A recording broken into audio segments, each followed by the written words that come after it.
The Russian collapse on every point of contact has been so extreme and so total that it's very difficult for even people who follow this issue full time to keep track of what's going on. The Russians have announced what they call a partial mobilization of about 300,000 troops. We may be seeing the beginning of the Russians' end here. It is still the Russians' war to lose. The Russian space is incredibly low value. The agriculture that exists there is very poor by global standards. So they've never been able to generate the amount of capital that's necessary to have a real road network. The very, very short version is that over the course of the last couple of months, the Ukrainians have advertised that they're going to launch a major invasion counterattack in the Kherson region in an attempt to reclaim that territory. And we're going to include a link here as to what they were thinking with that. But instead, the bulk of Ukrainian forces seems to have somehow snuck all the way across Ukraine and sucker punched the Russians.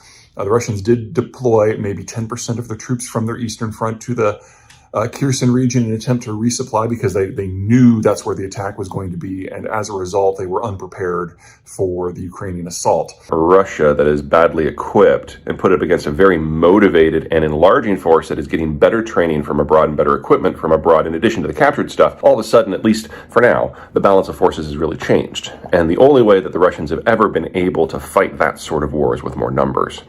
So they've had about 150,000 troops in area, plus the Chechens, plus their mercenaries. So let's just call it an even 200 for rounding. They're now going to add another 300. The Ukrainians so far have basically destroyed all functional Russian military formations in the Kharkiv province in the country's east, and they are now in the process of doing some mopping up and moving into Luhansk and Donetsk, which were those two provinces that the Russians invaded back in 2014 and declared to be independent republics.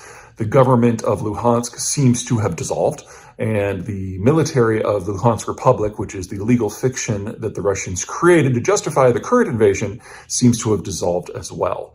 This doesn't mean that the nature of the war has fundamentally changed. It means two things.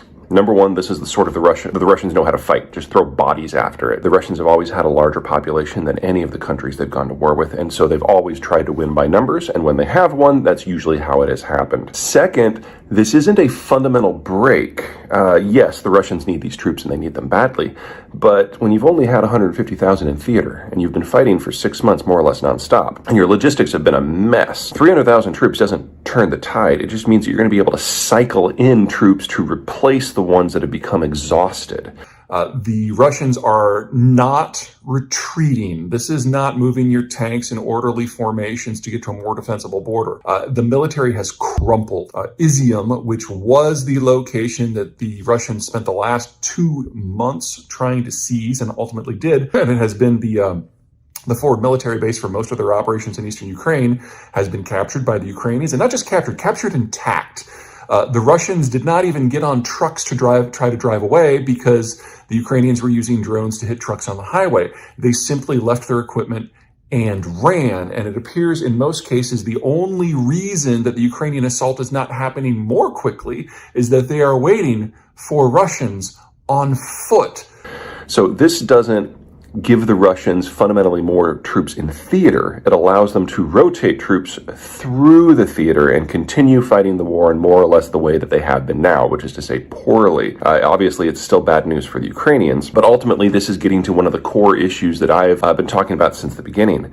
The Russian demographic is horrible, and between guts or massive increases in the death rate or massive decreases in the birth rate, or both, because of World War I, famines, World War II, the Brezhnev mismanagement, the post-Cold War collapse, there's these deep gouges out of the population structure across the Russian system, with the deepest one in people aged roughly 15 to 30, because you've got a stacking up through the generations of bad things that happened in World War I and World War II and post-Cold War. That's where all these troops are coming from. To run to the next town, tell everyone that the Ukrainians are coming so that those troops can get off their equipment and run. So we're not just seeing a broad-scale collapse of the entire Russian military position in these areas. We are seeing them abandoning every piece of equipment that they have brought in and stored up for the last 6 months as part of their effort to go onto the rest of Ukraine.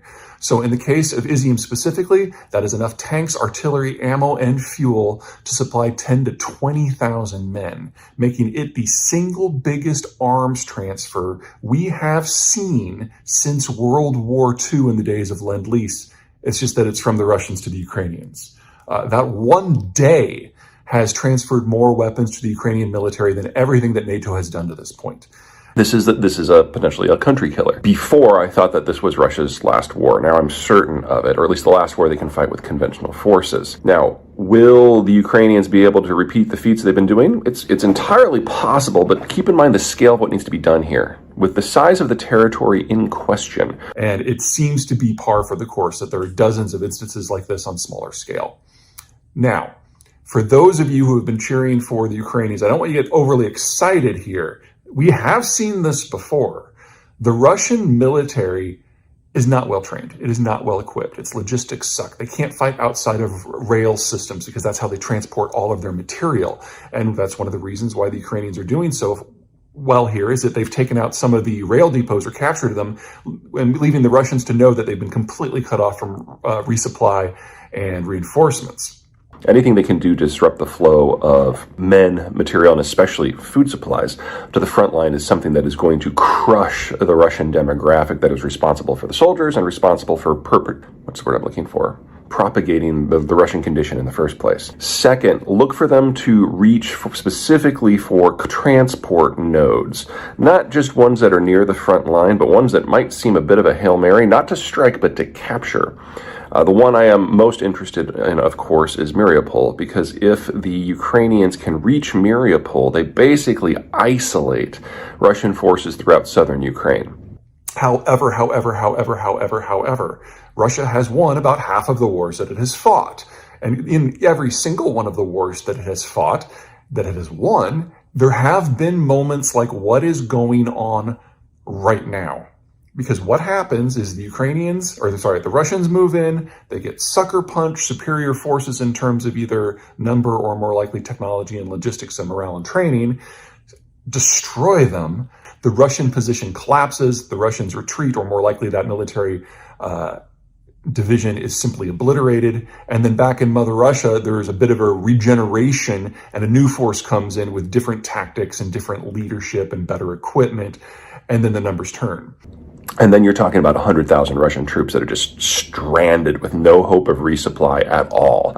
If the Ukrainians are going to win this war, they have to take massive bites out of not just the Russian army, but the Russian demographic. And doing that, destroying the Kerch State Bridge, isolating Crimea from the rest of Russia, that is how that is done. And now that the Russians have obliged to throw another 300,000 troops into the grinder, we may be seeing the beginning of the Russians' end here. It is